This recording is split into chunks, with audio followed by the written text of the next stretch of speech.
Good morning everyone. जैसा कि आप लोग जानते हैं कि हम लोग SY BA पेपर थर्ड इस समय पढ़ रहे हैं और पेपर थर्ड के अंतर्गत पत्रकारिता, परिभाषा, अवधारणा, उद्देश्य और स्वरूप इसकी चर्चा मैं आज आप लोगों के साथ करने वाला था। कल हम लोगों ने पत्र लेखन के संबंध में बातें की थी और वो चीज़ हम लोगों ने साझा की थी। तो आज हम लोग पत्रकारिता के बारे में आपके साथ बात करेंगे।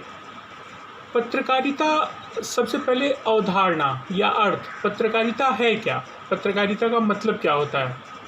पत्रकारिता समाज में ऊर्जा भरने का एक आक्रामक साधन है। समाज में एनर्जी जिससे आए, ऊर्जा मिले, समाज जिससे गतिवान बने, वो काम कौन करती है?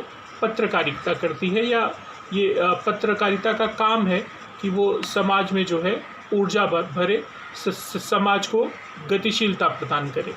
तो ये उसके एक तरह से काम में आप जो है इसको शामिल मान सकते हैं कि ये पत्रकारिता का एक काम है। हमारे देश में पत्रकारिता को लोकतंत्र के चौथे स्तंभ के रूप में माना जाता है, क्योंकि यह जन जन की अभिव्यक्ति को मुखर रूप से व्यक्त करने का जनतांत्रिक तरीका है, डेमोक्रेटिक सिस्टम। आप पत्रकारिता के माध्यम से सरकार की छोटी से छोटी और बड़ी से बड़ी योजना की आलोचना कर सकते हैं। तो ये आलोचना का अधिकार आपको जो है ये जनतांत्रिक व्यवस्था देती है। इसीलिए इसको लोकतंत्र का चौथा स्तंभ कहा गया है कि एक अच्छी पत्रकारिता हमेशा लोकतंत्र को जिंदा रखती है। तो लोकतंत्र के लिए ये व्यवस्था जो है बहुत ज़रूरी है। परिस्थितियों के अध्ययन, चिंतन, मनन और आत्माभिव्यक्ति की प्रवृत्ति तथा सब जनहिताय, सब जन सुखाय के प्रति व्यग्रता ने पत्रकारिता को जन्म दिया। ये किसी का कहा हुआ कोटेशन है जो कि मुझे याद रह गया कि परिस्थितियों के अध्ययन, चिंतन, मनन और आत्माभिव्यक्ति की प्रवृत्ति तथा सब जनहिताय, सब जन सुखाय के प्रति व्यग्रता ने पत्रकारिता को जन्म दिया। ये सिर्फ मतलब व्यग्रता नहीं है। व्यग्रता किस बात की है? व्यग्रता इस बात की है कि जो व्यवस्था है वह व्यवस्था सुचारू रूप से काम करे, वो अपनी जिम्मेदारियों को समझे। तो व्यवस्था अपनी जिम्मेदारियों को सुचारू रूप से समझे, ये जिम्मेदारी जो है एक पत्रकार के कंधों पे होती है कि वो अपने काम को कुछ इस तरह से अंजाम दे कि वो व्यवस्था को इसके लिए मजबूर कर दे कि वो उसने जो वादे आम जनता से किए हैं वो उनको जो है निभाए, उसको पूरा करे। आप सभी जानते हैं कि पत्रकारिता जो है ये मूल शब्द जो है अंग्रेजी का जो है पत्रकारिता के लिए जर्नलिज्म है, और जर्नलिज्म का ही हिंदी रूपांतरण जो है पत्रकारिता के रूप में हम लोग करते हैं। जर्नलिज्म ये शब्द जो है किससे बना है? जर्नल से बना है, जिसका शाब्दिक अर्थ होता है दैनिक, है ना।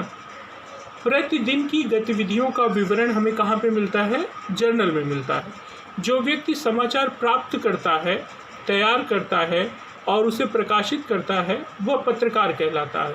जो समाचार पहले प्राप्त करेगा, फिर उसको प्रकाशित करने के लिए तैयार करेगा और अंत में प्रकाशित करेगा, वह क्या कहलाता है? पत्रकार कहलाता है।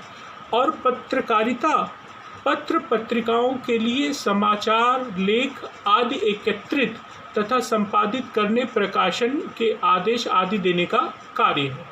तो ये जो है एक तरह से हम लोगों ने संक्षेप में समझा कि पत्रकारिता है क्या। समाचारों को प्राप्त करना, उसे प्रकाशन के लिए तैयार करना और उसे प्रकाशित करना, ये जो है एक पत्रकार का दायित्व होता है या उसके मूल कार्यों में से प्रमुख है। पत्रकारिता एक विधा है। पत्रकारिता वह विधा है जिससे पत्रकारों के कार्यों, कर्तव्यों का विवेचन किया जाता है। जो अपने युग और अपने संबंध में लिखा जाए वही पत्रकारिता है। आप जिस समाज में रह रहे हैं, जिस समय में रह रहे हैं, उस समय और समाज के बारे में आप किसके माध्यम से लिखते हैं? एक पत्रकार के रूप में अपनी पत्रकारिता के माध्यम से लिखते हैं। हर्बर्ट ब्रकर एक विचारक हैं और उन्होंने पत्रकारिता की परिभाषा देते हुए कहा है कि पत्रकारिता वह माध्यम है जिसके माध्यम से हम अपने मस्तिष्क में मनुष्य के बारे में समस्त सूचनाएं संकलित करते हैं, जिसे हम स्वतः कभी नहीं जान सकते, जिन्हें बिना संकलित किए हम खुद भी नहीं जान सकते। उसको क्या कहते हैं? पत्रकारिता कहते हैं। ये मशहूर विद्वान हर्बर्ट ब्रकर का जो है उनकी दी हुई परिभाषा है। एक दूसरी परिभाषा जो डॉक्टर भंवर सुराणा की है, वो बहुत आसान है, समझने में भी आप लोगों को आसानी होगी। वो कहते हैं कि पत्रकारिता वह धर्म है जिसका संबंध पत्रकार के उस कर्म से है जिससे वह तात्कालिक घटनाओं और समस्याओं का सबसे अधिक सही और निष्पक्ष विवरण पाठकों के समक्ष प्रस्तुत करे और जनमत जागृत करने का श्रम भी करे। पत्रकारिता वह धर्म है जिसका संबंध पत्रकार के उस कर्म से है जिससे वह तात्कालिक घटनाओं और समस्याओं का सबसे अधिक सही और निष्पक्ष विवरण पाठकों के समक्ष प्रस्तुत करे और जनमत जागृत करने का श्रम भी करे। ये डॉक्टर भंवर सुराणा की जो है परिभाषा है। एक दूसरी परिभाषा डॉक्टर अर्जुन तिवारी की है। डॉक्टर अर्जुन तिवारी कहते हैं कि पत्रकारिता ही विभिन्न समूहों और व्यक्तियों के बीच सेतु का कार्य करती है। लोकतांत्रिक व्यवस्था में समूहों और व्यक्तियों के बीच सेतु का कार्य कौन करती है? पत्रकारिता करती है। जैसे लोगों ने एक सांसद चुन दिया, अब सांसद एक व्यक्ति है और उस व्यक्ति और उसकी जनता के बीच या जन समूहों के बीच तारतम्य बैठाने का काम जो कौन करता है? पत्रकार करता है। वह हमारी तथाकथित विस्तृत हो गई संवेदना को खुशक प्रदान करती है और जीवित रहती है। पत्रकारिता जो है वो कहीं न कहीं एक तरह का सिंचन का भी काम करती है। व्यवस्था में जवाबदेही को सुनिश्चित करना, उसको सिंचित करना, यह काम भी जो है पत्रकारिता का है। इस तरह की परिभाषाओं में ये बात सीधे तौर पे निकल के आती है। और कुछ परिभाषाएं जो मेरे समक्ष हैं, जिसमें से ब्रिटिश पार्लियामेंट जो है ना, जो लोकतांत्रिक तरीके से पार्लियामेंट्री सिस्टम जिनका सबसे पुराना माना जाता है, उस ब्रिटिश संसद के अनुसार जिसमें कागज, समाचार, घटनाएं, जानकारी आदि हों और जो बिक्री हेतु नियत स्थान पर छापा जाता है, उसे समाचार पत्र कहते हैं। बड़े सिंपल और बड़े इम्पोर्टेंट तरीके से इन्होंने बात कही कि जिसमें कागज समाचार, मतलब समाचार किस पे दर्ज हो?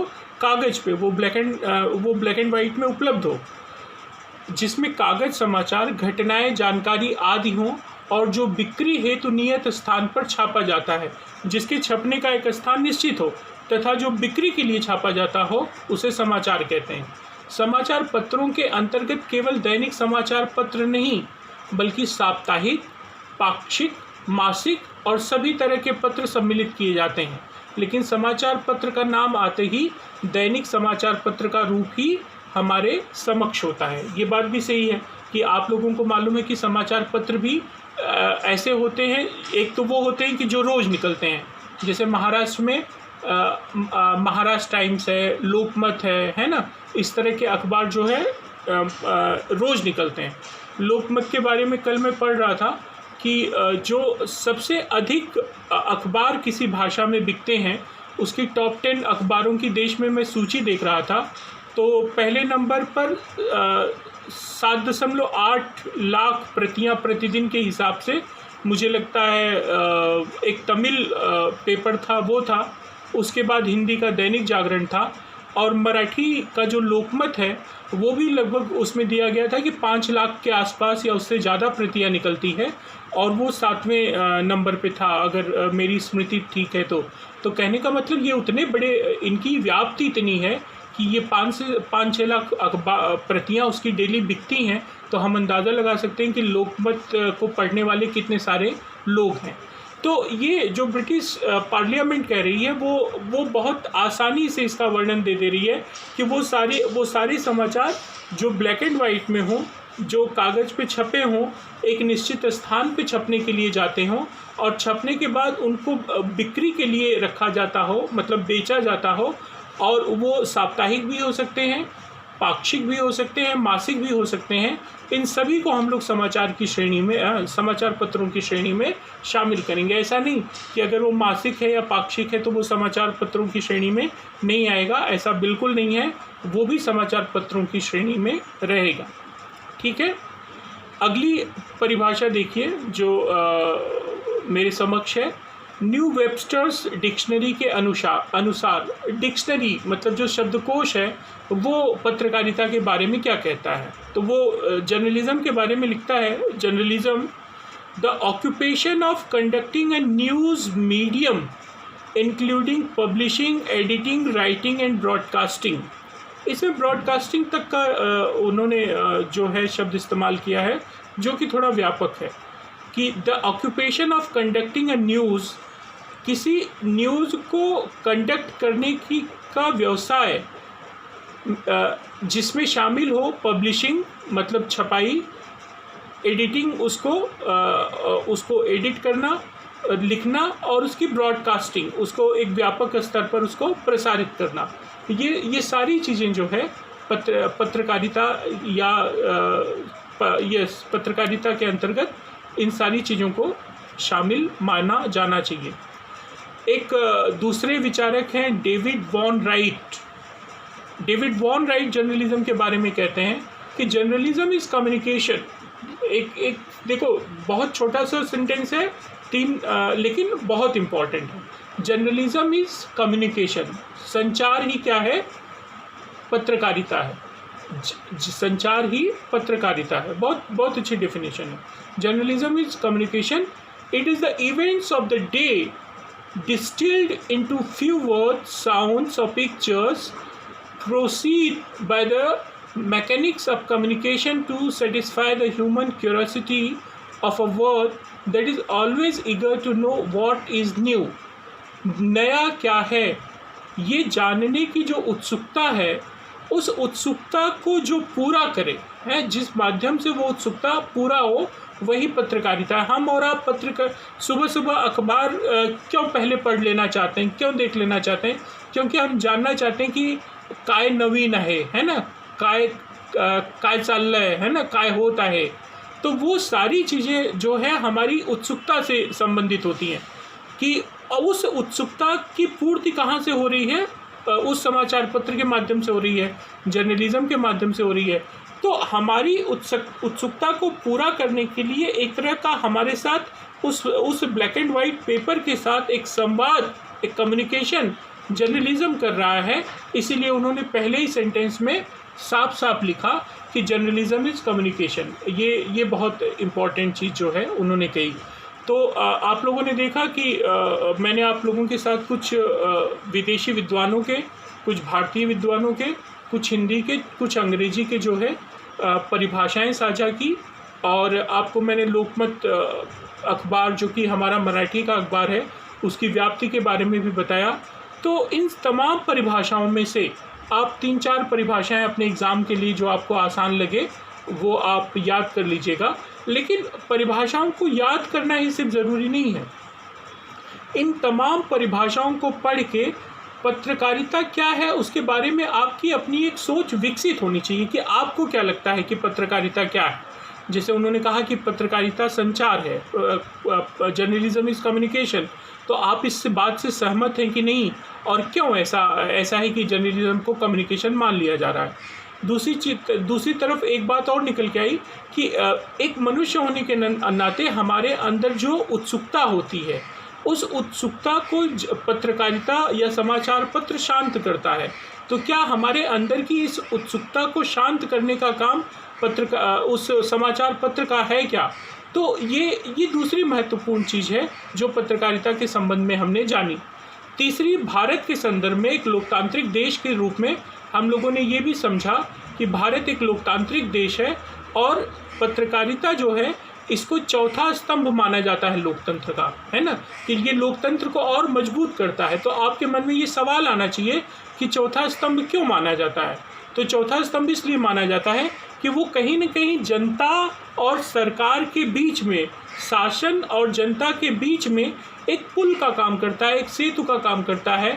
उनके बीच एक व्यवस्था बनाए रखने की पारदर्शिता की जिम्मेदारी लेता है, इसलिए हम लोग उसको जो है चौथा स्तंभ कहते हैं। तो ये पत्रकारिता को लेके जो है कुछ बुनियादी परिभाषाएं थी विद्वानों की, शब्दकोशों की, जो मैंने आप लोगों के बीच रखी, और इसमें से आप 3 या 4 परिभाषाएं चुन लीजिएगा और उसके हिसाब से जो है आप लोग उसे याद भी कर लीजिएगा, ताकि परीक्षा में आपको किसी तरह की दिक्कत ना हो। अब हम लोग आते हैं पत्रकारिता के स्वरूप पर कि पत्रकारिता का स्वरूप होता कैसे है। पत्रकारिता हमारे जीवन का एक महत्वपूर्ण अंग है, ये आप सभी देखते हैं, मानते हैं। सुबह जैसे हमको नाश्ता चाहिए, चाय चाहिए, वैसे अखबार भी चाहिए, और अगर अखबार आने में देर है तो कम से कम न्यूज़ चैनल पे ही सबसे पहले 10-15 मिनट, आधे घंटे में हम देश दुनिया की खबरों को जान लेना चाहते हैं। क्यों? क्योंकि इन खबरों के माध्यम से, इन समाचार पत्रों के माध्यम से हम अपनी दुनिया से, अपने शहर से, अपनी व्यवस्था से एक तरह से जुड़ते हैं। आज की इस आत्मकेंद्रियता भरे जीवन में, सेल्फ सेंट्रलाइज्ड लाइफ में, जहाँ पे आदमी दिन रात काम के पीछे भाग रहा है, उसके पास 1 मिनट की भी फुर्सत नहीं है, ऐसे में उसके लिए अपने आसपास के माहौल और अपने आसपास की व्यवस्था के प्रति जागरूक रहने का एक साधन जो है ये समाचार पत्र और पत्रिकाएं हैं, समाचार पत्र हैं। इसीलिए कहा जा रहा है कि आज हमारे जीवन का जो है एक बहुत बड़ा महत्वपूर्ण अंग जो है पत्रकारिता है। जब इतने संसाधन नहीं थे, जब इतने सोशल मीडिया के साधन नहीं थे, आज जिस तरह मोबाइल पे, इंटरनेट पे आप अखबार पढ़ सकते हैं, वो साधन नहीं थे, तब भी ये बड़े महत्वपूर्ण इसलिए थे कि इतने साधन नहीं थे, तो जो भी छपता था वो उसकी उपयोगिता थी, लोग उसका इंतज़ार करते थे, है ना। बहुत सुदूर गाँव में एक अखबार आने के बाद जो है दूसरे तीसरे दिन दूसरा अखबार आता था, लेकिन लोग उसका बेसब्री से इंतज़ार करते थे और उसके माध्यम से देश और दुनिया से जुड़ते थे। तो पत्रकारिता हमारे जीवन का एक महत्वपूर्ण अंग है। इसके बिना जीवन में संपूर्णता नहीं हो सकती, मतलब हम अपने जीवन को संपूर्ण नहीं मान सकते। अगर हम अपनी व्यवस्था, अपनी शासन प्रणाली और अपने आसपास के परिवेश से परिचित ही नहीं होंगे तो हम इसे जीवन की संपूर्णता कैसे मान लें। इसके बिना किसी समुदाय, आराधना या मानव गरिमा की स्थापना की कल्पना भी नहीं की जा सकती। पत्रकारिता आधुनिक युग की लेखन विधाओं में सर्वाधिक जीवंत विधा है। ये इम्पॉर्टेंट चीज़ है कि गद्य की जितनी विधाएं हैं उसमें सबसे जीवंत से यहाँ मतलब है सबसे लाइव जो लाइव विधा कोई है तो वो पत्रकारिता है। क्यों? क्योंकि वो दिन प्रतिदिन अपडेट हो रही है, उसमें तकनीकी पक्ष में जिस तरह की बदलाव चाहिए वो हो रहे हैं, मानकीकृत रूप में जो बदलाव चाहिए वो हो रहे हैं। अखबार जिस तरह की भाषा का इस्तेमाल करता है उस पर चर्चा हो जाती है कि वो इस तरह की शब्दावली का इस्तेमाल क्यों कर रहा है, इस तरह की भाषा का इस्तेमाल क्यों कर रहा है। मैं अखबार का नाम तो भूल रहा हूँ, लेकिन एक बार मैंने पढ़ा था मराठी के एक अखबार के संदर्भ में कि जब उसके एडिटर अपनी संपादकीय लिख लेते थे हर दिन, तो वो क्या करते थे, उनकी अखबार की बिल्डिंग के ठीक सामने सड़क के उस पार एक मोची बैठता था जो चप्पल जूते बनाने का काम करता था। तो वो उसके पास जाते थे, उसके साथ चाय पीते थे और उसे अपनी संपादकीय पढ़ के सुनाते थे और उससे मराठी में पूछते थे की याच्यामध्ये काहीतरी असं आहे का जे तुला नाही कळलं, जे तुला कठीण वाटलं। तो वो बताता था कि मला ते नाही कळलं किंवा मला सगळे कळलं। जब वो कह देता था कि हाँ सगळे कळलं, तब वो खुश हो जाते थे। कहने का मतलब वो अखबार वो लिख किसके लिए रहे हैं, वो साधारण से साधारण आम आदमी के लिए लिख रहे हैं। तो जब वो साधारण से साधारण आम आदमी अगर उस भाषा को, उस शब्दावली को, उसके अर्थ को पकड़ने में सक्षम ही नहीं है तो उस संपादकीय लिखने का फ़ायदा क्या हुआ। तो इस तरह के बहुत सारे समर्पित संपादक और पत्रकार हमारे बीच हुए हैं जिन्होंने पत्रकारिता के क्षेत्र में एक मिसाल कायम की है। और महाराष्ट्र के संदर्भ में कहूँ तो हम ऐसे बहुत सारे संपादकीय लिखने वाले अपने संपादकों के नाम लिख सकते हैं और जो समय समय पे सम्मानित भी हुए। लेकिन यहाँ पे वो हमारा विषय नहीं है। मैं खाली सिर्फ ये बताना चाह रहा था कि ये जीवन में पूर्णता कैसे लाते हैं। अपने जीवन में अगर हम अपनी सारे परिवेश को नहीं समझ पाएंगे तो हम उसमें पूर्णता नहीं देख सकते। तो ये पूर्णता भरने का काम इन खबरों के माध्यम से हमारी जिज्ञासाओं को शांत करते हुए ये पत्रकार करते रहे। पत्रकार जन जागृति उत्पन्न करते हैं। उससे जैसे मराठी में ज़्यादा बेहतर शब्द है प्रबोधन, समाज प्रबोधन। ये एक तरह से समाज प्रबोधन का काम करते हैं, है ना। समाज में जागृति लाने का काम करते हैं। और इतना ही नहीं, एक व्यापक रूप में समूह की या समाज की जो मानसिकता हो या जो निर्णय लेने की क्षमता हो या तर्क वितर्क करने में उसको वो शामिल हो सके, उसके लिए उसको पर्याप्त सूचनाएं भी देने का काम ये अखबार करते हैं। पर्यावरण के संरक्षक हैं पत्रकार, जो हैं पर्यावरण के संरक्षक हैं। जब भी पर्यावरण को लेके कोई गंभीर मसले उठते हैं तो ये पत्रकार ही हैं जो उसके खिलाफ आवाज़ उठाते हैं। पर्यटन को बढ़ावा देते हैं। अगर कहीं पे कोई महत्वपूर्ण ऐतिहासिक चीज़ है जो कई बार हमको भी नहीं मालूम होती, तो उसकी जानकारी हमें इनके समाचार पत्रों के विशेष आलेखों के माध्यम से लगती है और फिर वहाँ के बारे में हम जानने के लिए, उसे देखने के लिए उत्सुक हो जाते हैं। जैसे कल्याण के पास शाहपुर में एक किला है ना, मावला मौली, मुझे नहीं पता था। एक बार मैंने पहली बार मराठी अखबार में उसके बारे में एक आलेख पढ़ा कि हाँ, मावलीगढ़, बराबर। तो मुझे उस मावलीगढ़ के बारे में नहीं पता था, लेकिन मुझे कैसे पता चला? मुझे अखबार के आलेख के माध्यम से पता चला। तो जब मुझे पता चला तो फिर मैं उसे देखने के लिए गया और मैं उसे देखा। तो ऐसे बहुत सारे जीवन में संदर्भ होते हैं। जैसे किसी को पहाड़ों पे चढ़ने का शौक़ है ना। जैसे किसी ने नाम तो सुन के रखा है माथेरान, लेकिन माथेरान में क्या है, वहाँ कैसे जाएं और वहाँ कब जाएं, अगर ये एक विधिवत आलेख हमको पढ़ने को मिल जाता है तो हम उसके हिसाब से उसकी तैयारी कर लेते हैं। तो जो पत्रकार होते हैं वो हमको इस तरह की भी सूचनाएं देते हैं और इससे क्या होता है, हमारे पर्यटन को जो है बढ़ावा मिलता है। सामाजिक, सांस्कृतिक, वैज्ञानिक, व्यापारिक उपलब्धियों का प्रचार प्रसार करते हैं। जैसे आप लोग जानते हैं कि हम लोग कॉलेज में कोई फंक्शन कर लेते हैं, हम लोग प्रेमचंद जयंती मना लें या हम लोग कोई प्रतियोगिता कर लें, कोई सेमिनार कर लें, कोई कॉन्फ्रेंस कर लें, कोई परिसंवाद कर लें, तो हम तुरंत उसका प्रेस नोट बना के फ़ोटो के साथ सारे अखबारों में भेजते हैं। क्यों?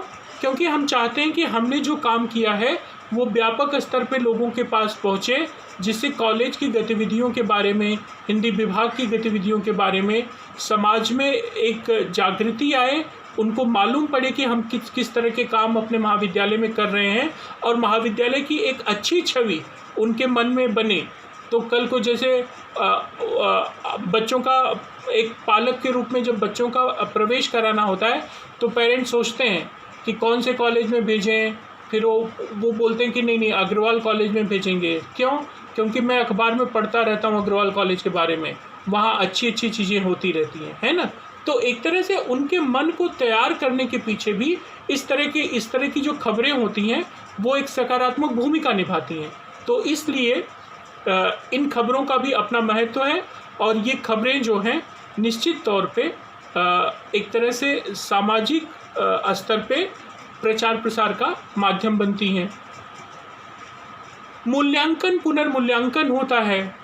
हम जो कर रहे हैं समाज उसका मूल्यांकन करता है, उसको फिर से मूल्यांकित करता है और ये बार बार का मूल्यांकन एक तरह से परिमार्जन का भी एक तरीका है। तो इस परिमार्जन से, परिष्कार से, परितोष से हम अपने आप को ज़्यादा बेहतर बनाते हैं। तो ये बेहतर होने की लगातार कोशिश में भी अखबारों का बड़ा ही महत्वपूर्ण योगदान। जैसे सरकार कितना भी अच्छा करे, आप उसकी 4 बुराइयाँ, उसके किए हुए 4 खराब काम गिनाइए, आपने ये नहीं किया, ये नहीं किया, ये नहीं किया। वो मंत्री महोदय बोलेंगे अरे भाई मैंने ये किया, ये किया। बोले नहीं, लेकिन आपने अभी तक ये नहीं किया, ये नहीं किया, ये नहीं किया, आपने इसका वादा किया था। तो बोलते हाँ मैं उसको भी करूँगा, है ना। तो कहने का मतलब जो आपके वादे हैं उनकी उसके प्रति आपकी जिम्मेदारी आपको याद दिलाई जाती है ना।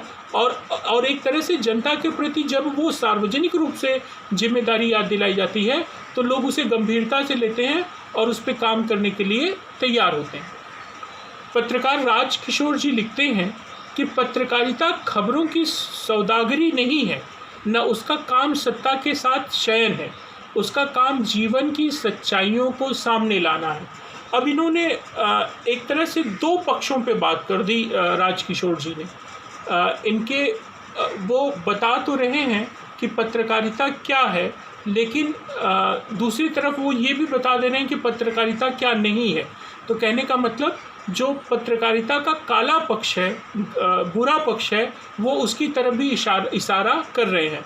बहुत सारे पत्रकार क्या करते हैं, वो अपनी जिम्मेदारियों के प्रति लापरवाही करते हैं, वो भ्रष्ट आचरण करते हैं, कई बार पैसे लेकर गलत खबरें छापते हैं, है ना, या खबर लगाने न लगाने के लिए पैसे लेते हैं कि आपकी खबर अखबार में आएगी तो हमको पैसा दीजिए। अच्छा ठीक है, मैं इसको अखबार में नहीं छापूंगा उसलिए मुझे पैसा दीजिए। तो ऐसी बहुत सारी चीज़ें हम लोग देखते हैं, हमारे समाज के बीच में ही होता है। तो राजकिशोर जी उसी तरफ इशारा कर रहे हैं कि पत्रकारिता खबरों की सौदागरी नहीं है। मतलब सौदागर मतलब व्यापारी।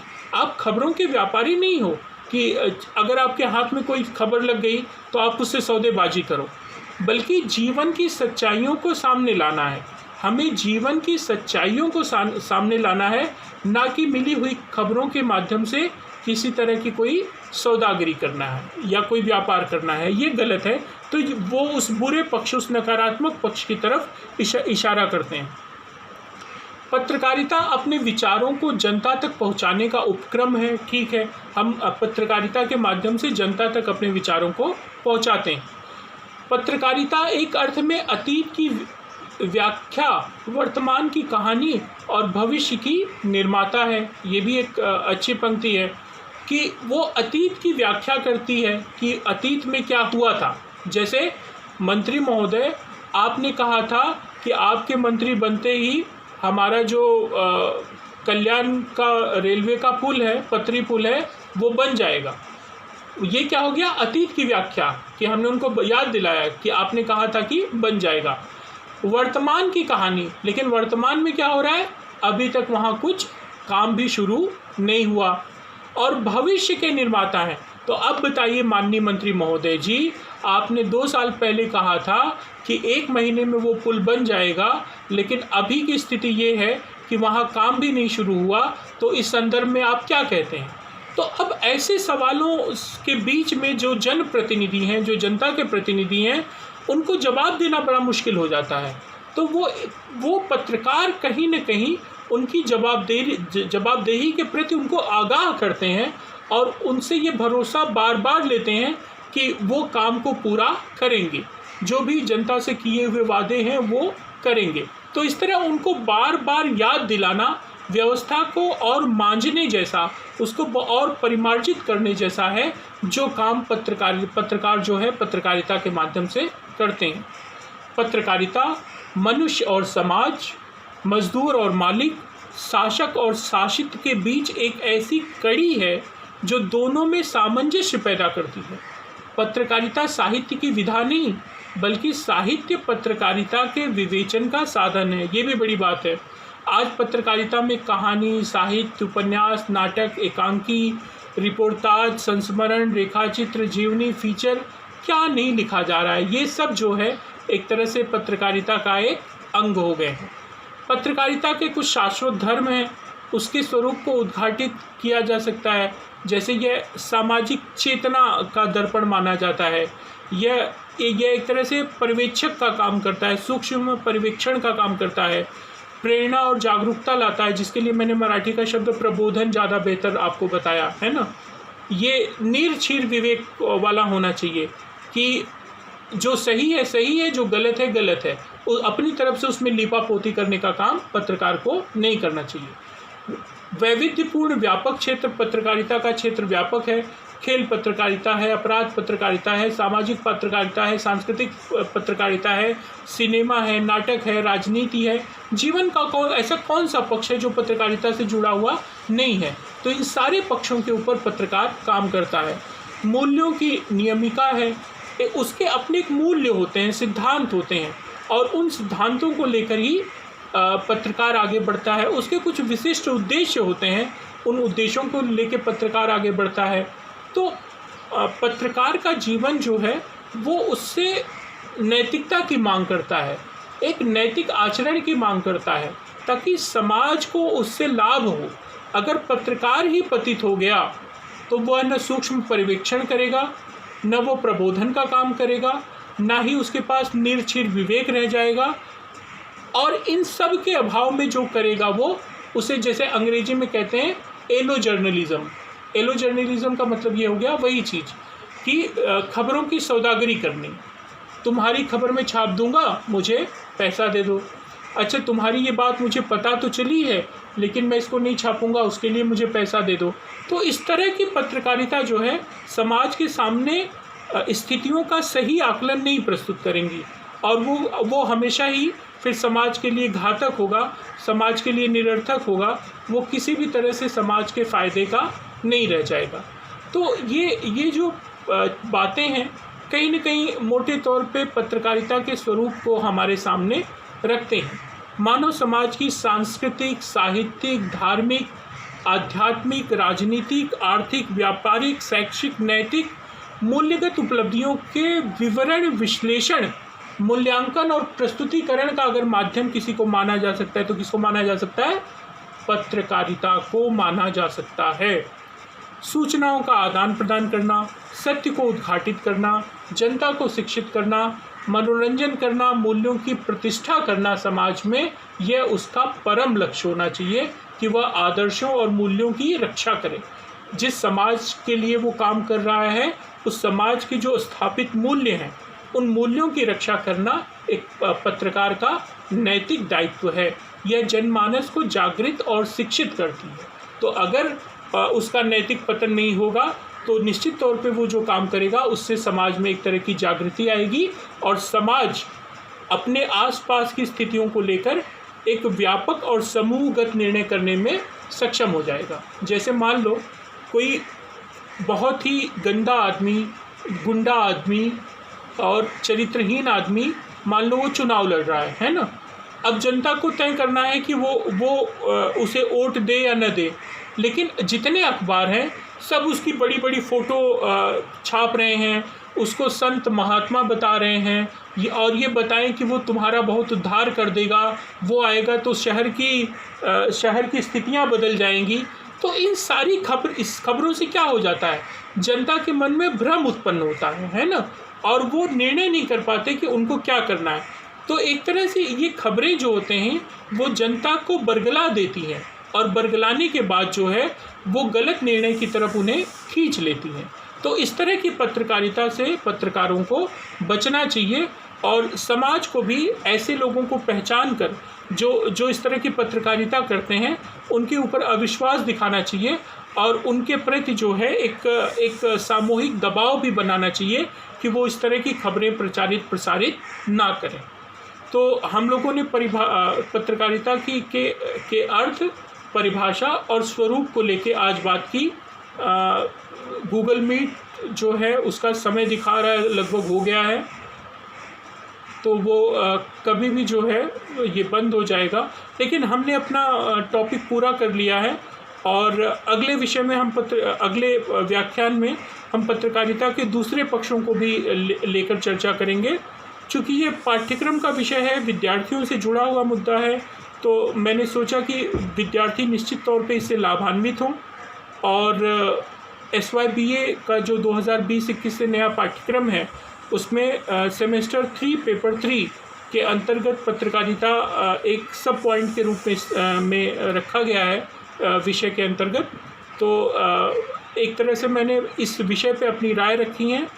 तमाम छात्र और प्राध्यापक मित्र अगर इसमें कुछ चीज़ें और मेरे साथ जोड़ें और साझा करें तो निश्चित तौर पे हम लोग इसको एक ई कंटेंट के रूप में कहीं न कहीं यूट्यूब पे या कहीं न कहीं सोशल मीडिया साइट्स पे उपलब्ध करेंगे, जिससे हमारे विद्यार्थी जो मुंबई विश्वविद्यालय के विद्यार्थी, हम लोग जानते हैं कि वो फोर्ट से लेके कनकौली राजापुर तक हैं, तो वहाँ तक रहने पे उनको जो है मौका मिलता है। जो सुदूर गाँव के विद्यार्थी हैं, जो इस लॉकडाउन में जिनके पास सुविधाएं उपलब्ध नहीं हैं, तो वो चीज़ें वो भी इस्तेमाल कर सकते हैं, वो भी उन सारी चीज़ों का लाभ ले सकते हैं।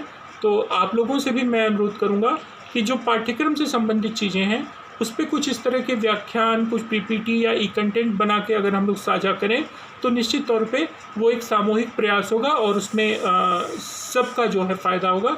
के.एम. अग्रवाल महाविद्यालय कल्याण की तरफ से, मैं हिंदी विभाग की तरफ से, मैं मनीष मिश्र लगातार इस बात की कोशिश कर रहा हूँ कि मैं जो हमारा विषय है, जो पाठ्यक्रम है, उसको लेके हम लोग लगातार बात करें और आपसी विचार और पाठ्यक्रम सामग्री साझा करें। मुझे विश्वास है कि आप भी इस तरह के कार्य में मेरा सहयोग देंगे और हम इस तरह की चीज़ों को आगे बढ़ाएंगे। बहुत बहुत धन्यवाद।